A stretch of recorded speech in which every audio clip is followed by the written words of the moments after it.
എല്ലാ മിത്രങ്ങൾക്കും സ്നേഹവന്ദനം. എൻ്റെ പേര് പ്രശാന്തി ചൊവ്വര. ഇന്ന് ഞാനിവിടെ പറയാൻ പോകുന്നത് മനുവിൻ്റെ കഥയാണ്.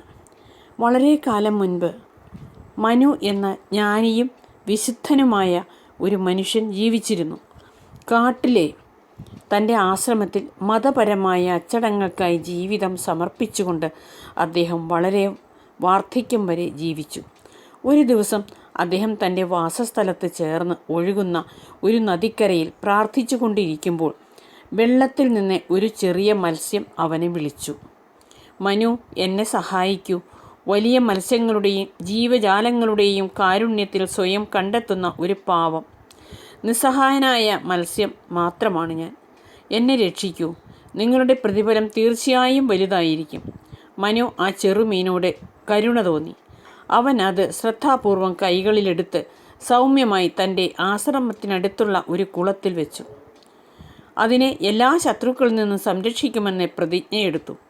മനു മത്സ്യത്തിൻ്റെ എല്ലാ ആവശ്യങ്ങളും നിറവേറ്റി. താമസിയാതെ അത് വളരാൻ തുടങ്ങി.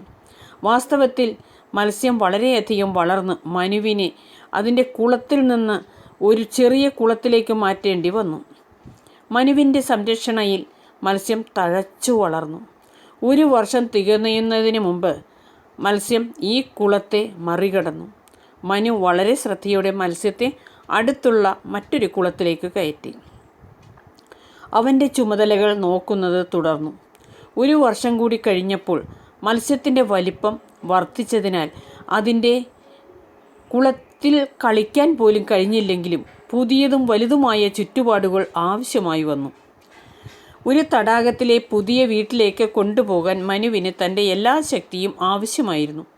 കാലക്രമേണ ഈ മത്സ്യം അതിൻ്റെ പുതിയ വീടിനെ മറികടക്കുകയും ശക്തമായ ഗംഗയിലേക്ക് മാറ്റാനുള്ള ചുമതല മനുവിന് നൽകുകയും ചെയ്തു.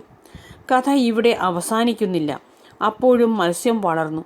ഒരു ദിവസം അത് മനുവിൻ്റെ അടുത്തേക്ക് നീന്തി അവനോട് നിലവിളിച്ചു.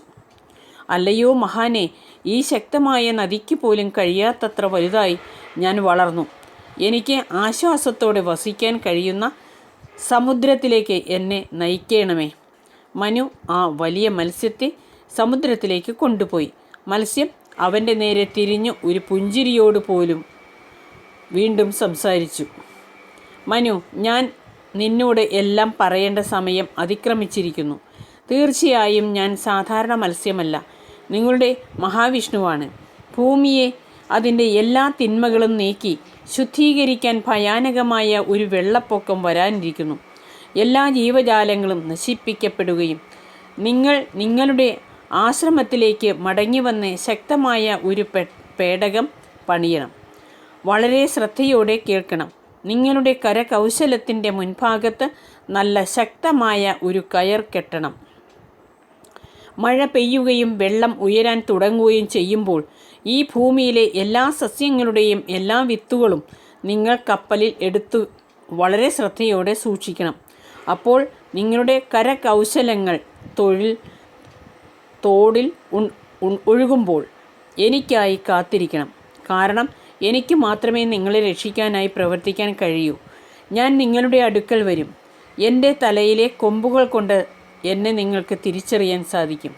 മനു വലിയ മത്സ്യത്തോട് വിട പറഞ്ഞു. അല്ലയോ യജമാനെ, ഞാൻ ഉടൻ പോയി നിങ്ങളുടെ കൽപ്പന ചെയ്യാം.